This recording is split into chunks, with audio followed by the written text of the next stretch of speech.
right, boys and girls, how you doing today? It's good to see you. James Gunn's Superman. Of course, you guys know that I made my pilgrimage to Dallas, Texas, to see this with my brother. He and I have seen every iteration of Superman for the first time. When an actor takes over the role, we go see it together. Last time we did it was, I can't believe I'm saying this, 12 years ago when Henry Cavill started playing the Man of Steel in the movie named that. And what's funny is when I was driving home, that's what I put on my phone on my dashboard to drive home to was the Man of Steel. Um, I'm not a Snyder bro by any means, but I did enjoy that movie. But this one here, this video is going to have spoilers, so expect that. I'm going to be telling you what I think. This is my solo effort. You know, if you want to know what I thought as soon as I walked out of the theater, you can go check out that video where me and Highlander did one at his house. You know, he and I did a video at his place as soon as we got out of the theater. By the way, the theater, I have to say, was awesome. Uh, First time I'd ever. They always told me about these brew houses they go to where they serve you dinner and stuff, and what an amazing experience, man! I had never been to one of those dinner theaters before. It was cool as shit. You walked in there, uh, and I'm walking in. You know how you have to walk through this little tunnel and then get to the theater, right? I walk in this little tunnel, and there's three people waiting there greeting us on the way in, and then I walk into this huge room. Every one of the chairs was. We have them here. This I go to Tinseltown here, and they have the electric, recliners. But not only that, they have tables that push out and rotate and stuff like that. You can eat while you're watching the movie, and we ordered food. I had fish and chips. It was awesome. You know, so yeah. I mean, it costs a little more, but my God love her, my sister-in-law Kim, she had to get her a light up Superman cup. That was pretty cool.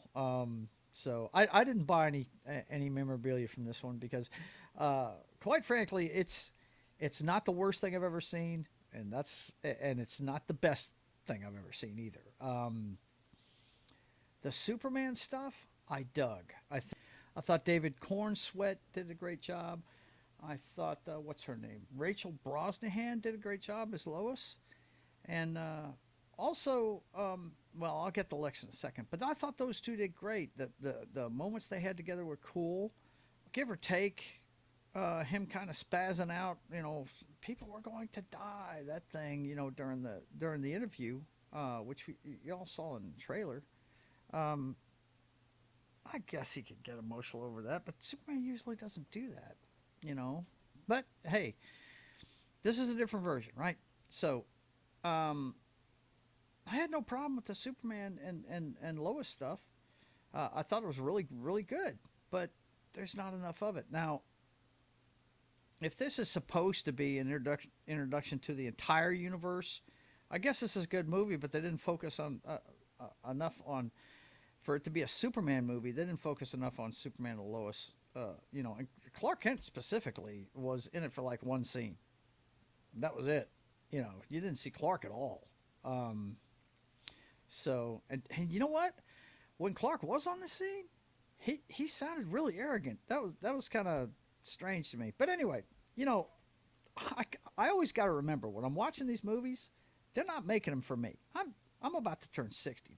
They're not making this stuff for me. Let's get into the Lex stuff. The Lex stuff. I've seen. First of all, don't pay attention to any of the political overtone shit you're seeing in the media and stuff. That's horse shit. Okay, I've heard him compared to Trump. That's horse shit. If he's anybody, he's Elon Musk. Okay, he's got all the toys. He's smarter than everybody. And when he runs these fights with Ultraman versus Superman, which we find out, I told you there's going to be spoilers. So if you want to go into this blind, you shouldn't even be watching this anyway. But I'm doing spoilers. His choice to take Ultraman, who, in my opinion, from the comic books, great character, man. There's a dimension called Earth 3, where, this is a multiverse thing. Um, Earth 3, all the roles are flipped, right? Batman is Owlman, right? And he's evil, right? And matter of fact, I think he's a minion of Mayor Gordon, right? Who's evil. And Lex Luthor's the good guy, right? I learned about all this playing DC Universe Online, but it's comic book accurate. But he took that character of the evil Superman, which is called Ultraman, right? Who just nukes people from Earth just to have giggles and stuff, with his eye vision and stuff. And they took him and they merged him with the Bizzaro concept, I guess, of cloning Superman. Make him dumb as a rock, and basically Lex was using him. I mean, all he needed was a controller in his hand. He's playing a video game, fighting him, basically. So, you know, that it's I don't know. This, and you got to remember, I'm taking this from completely from a comic book perspective. Okay, I would. I don't like that choice. I don't like that choice at all. I'd love to see an Earth 3 multiverse movie with Ultraman versus Superman. That would be badass. That would be cool as shit. But he decided to go that direction, and which means, are we going to get Bizzaro? I don't know. But because Bizzaro, this character's more like Bizzaro. He doesn't talk, but he's stupid, apparently. Very easily manipulated. So, but that choice right there, I was kind of confused by. But you know, hey, normies are they'll get it, they'll enjoy it. But I guess my whole thing with this show was there's a lot of good stuff in here. There's a lot of good stuff. Look, the Justice League International, the Justice Gang. Look, Nathan Fillion knocked it out of the park as Guy Gardner. He's just as big an asshole on screen as he is in the comic books. Hawkgirl,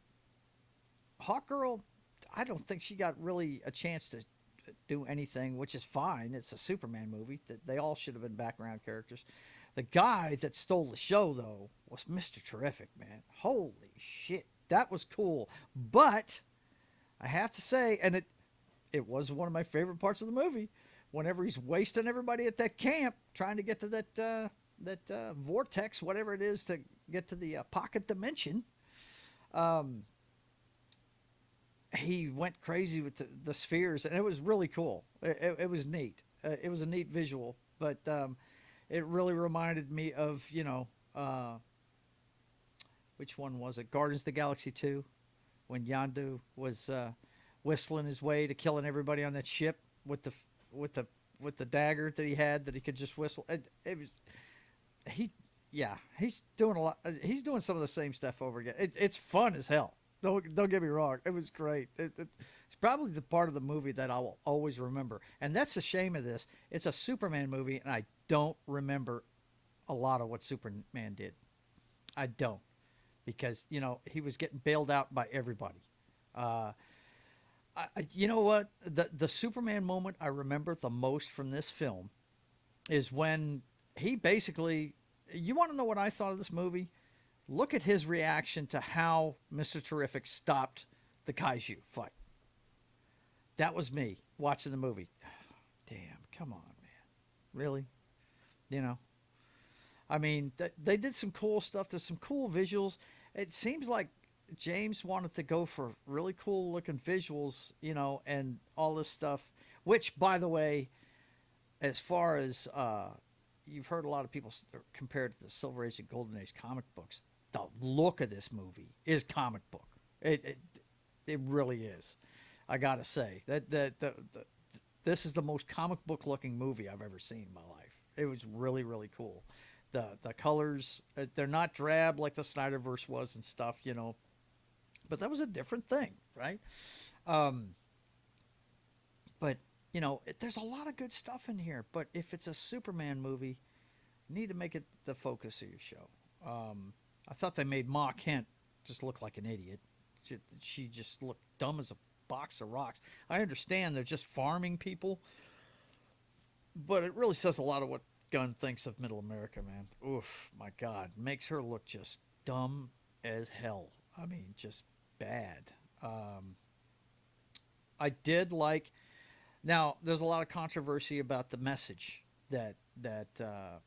and this is something I did like about the Superman part of it was the fact that he he got a message from his parents, and they told him to, uh, they sent him where he could do the most good, that kind of thing. And it was all positive.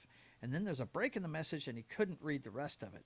Well, apparently Lex goes in there and he steals the message, decrypts it, and finds out that Kal-El is sent there to repopulate the Earth with Kryptonians and lord over it as a god, basically. And this is comic book accurate in one of the universes that they have. These multiverse things, they have different things. I mean, I think we're on our third iteration of the entire DC universe at this point, right? They used Flashpoint to uh, to do the New 52 thing, I think, and then they used Rebirth to bring it all back together to get the best parts of both of those type things. It's that sometimes this stuff can get really convoluted, but I don't care if it's comic accurate or not. It's just, what it was useful in was this. The moment with him and his dad was really good, where his dad said, your actions, are what really define you, and he couldn't be prouder of them. Your choices and your actions, right? And at the end of the movie, at the beginning of it, we find out about the message because he's been hurt at the beginning of the movie, and he watches the message to soothe himself while he's getting healed up, which is obviously painful during that scene. But at the end of the movie, while he's relaxing, the robots ask again, "Do you want to see the message from your parents?" He's like, "Yeah," and it's all stuff of him and Ma and Pa Kent, which was cool. That was because that's really Superman's humanity. Okay, now him, you know, uh, going off on Lex, saying how human he is, that was okay. It seemed forced. Um, Krypto, that was cool, but he overused it. Look, Lex is a human being, and Krypto broke his arm. Krypto could have fucking yanked his arm off. I didn't think that was cool at all. Him throwing him. They overused the dog. Okay. Now, when he went after Mr. Terrific's ball, I was like, yeah, of course that dog would do that, right? And it was cool how he stopped Ultraman with that and everything because they couldn't see what was going on. That was cool, but the whole thing with the anti-proton river and blah, blah, blah, blah, it's just too convoluted. There's too much shit there. Gunn needs to rein in his ADD brain just a little bit. I mean, really. When you look at his best stuff, if you ask me, is the Guardians of the Galaxy movie.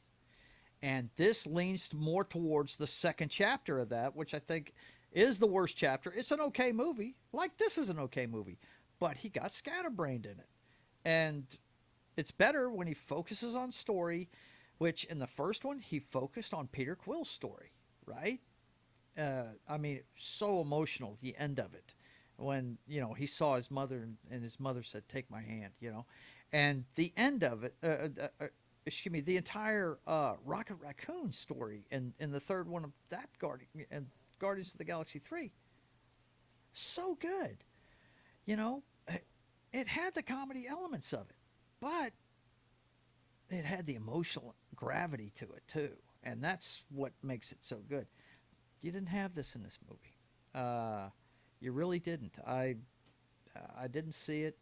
If he meant it to be there, but the only moment I saw like that was him and, like I said, the moment with his earthly father, Pa Kent. You know, that was pretty cool. But Lex, yeah, he's Elon Musk, and he's a whiny, and I'm tired of Lex Luthor being whiny. Get back to Gene Hackman. Get back to I'm smarter than you. I will always be smarter than you, and I'm going to prove it to you. really, I would have loved to have seen Lex suit up and fight him. You know, you want to go comic book? Let's do that. That would be awesome. We haven't seen that yet. I understand this is the first one, but they establish at the beginning of the movie he's been around for 3 years. You know, so and the Supergirl stuff at the end of it, that's my girl. I love me some Supergirl, right? Um, that is comic book accurate. She has gone to places with red suns so she can get drunk. She's a teenager. All right. Um, did I like the? I didn't like the fact that Krypto was her. She's got a cat named Speedy, so I didn't like that part. But who cares? No big deal. But I'm looking forward to the Supergirl movie. I really am. I'm hoping they do a good job with it. But as far as the scene, her leaving, calling him a bitch, that was funny. I thought it was funny. That was cool. I had no problem with the Supergirl part of it. I know a lot of people are saying they did her dirty and all this stuff. No, they didn't do her dirty. If you know anything about the Supergirl character, I made this comparison on Facebook earlier today.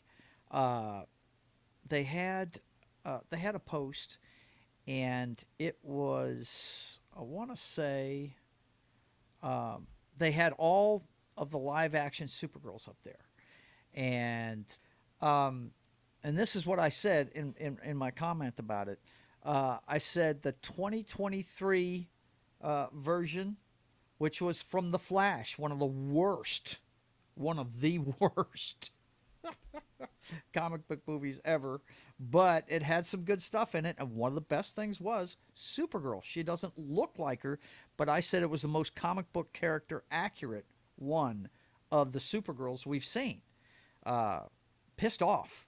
Uh, she knows about Krypton. She knows about their culture and all that stuff, and she's pissed off it's gone. And she's a huge protector of Kal-El. She loves him to death, So when they get to Earth, of course, he's older than she is because of the circumstances that got him here. But I thought that was the most comic book accurate one. Then the 1984 version, which was Helen Slater, I said that was the most comic book accurate look of the Supergirls. The 2007 one from Smallville, I can't remember that actress's name to save my life, but she's the hottest one. Okay, she's the hottest Supergirl for sure. The best overall Supergirl, it's got to be the one from Injustice 2, the video game, man.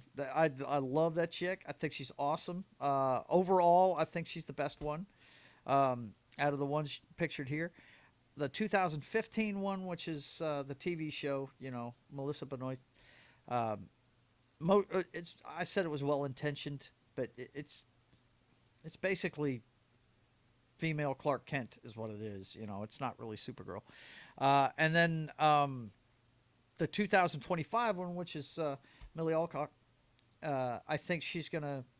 I'm hoping it's good, is what I said. I'm hoping it's good.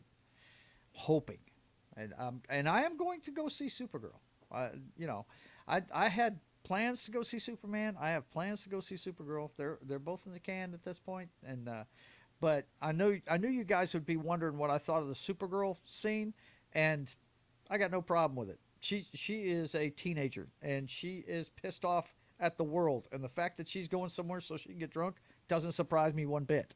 So, yeah, that's what I thought of Supergirl in the end of Superman. But let's get back to what we were talking about.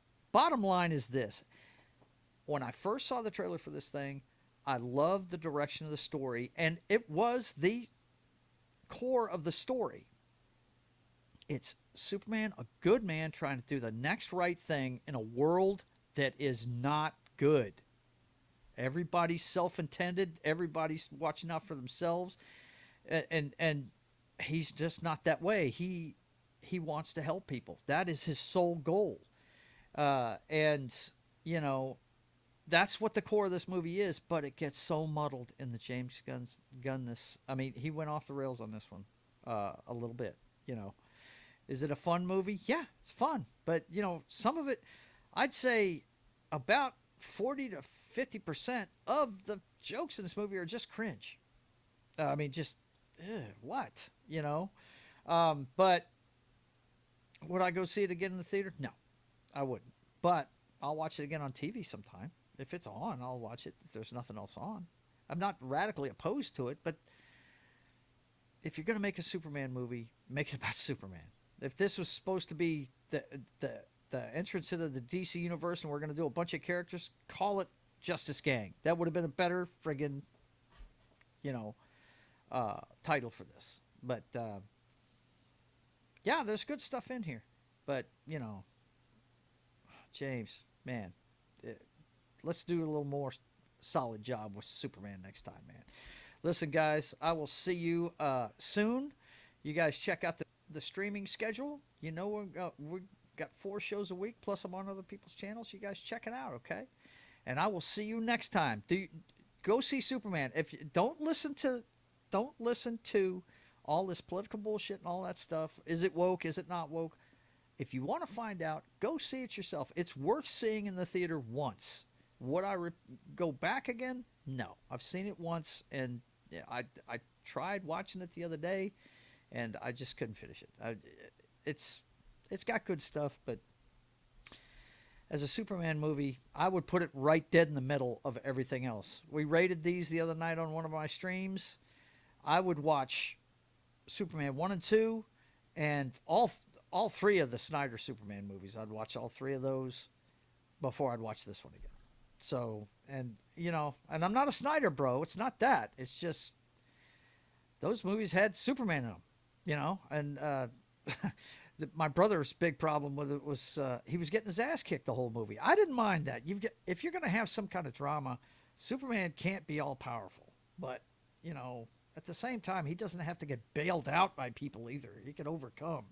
And he got bailed out a lot in this movie. So anyway, that's my thoughts. You guys let me know what you think in the comments, and I will see you next time. Keep on keeping on. God bless. What you just seen was an excerpt from my main channel. Joe's Atmosphere has several shows during the week for you to choose from. Papa Joe Gamer After Dark for a couple of hours. We invite a few friends. Sometimes I'm by myself. And then, of course, you've also got State of the Atmosphere, a pop culture show with me and my friends every Wednesday evening at 5:30 p.m. Central. And the Brothers Hack the Matrix, where my brother Highlander and I pull back the curtain on the Matrix that is today's headlines and let you know what's really going on behind the scenes. And also, you can watch me chronicle the creation of my passion project, Sketching the Privateer, plotting the pages of my comic book with my good friend Justifier Jim and sometimes some other friends. So I want to thank you for watching, and please check out my live channel, Joe's Atmosphere. Thank you for watching, and until I see you again, keep on keeping on. God bless.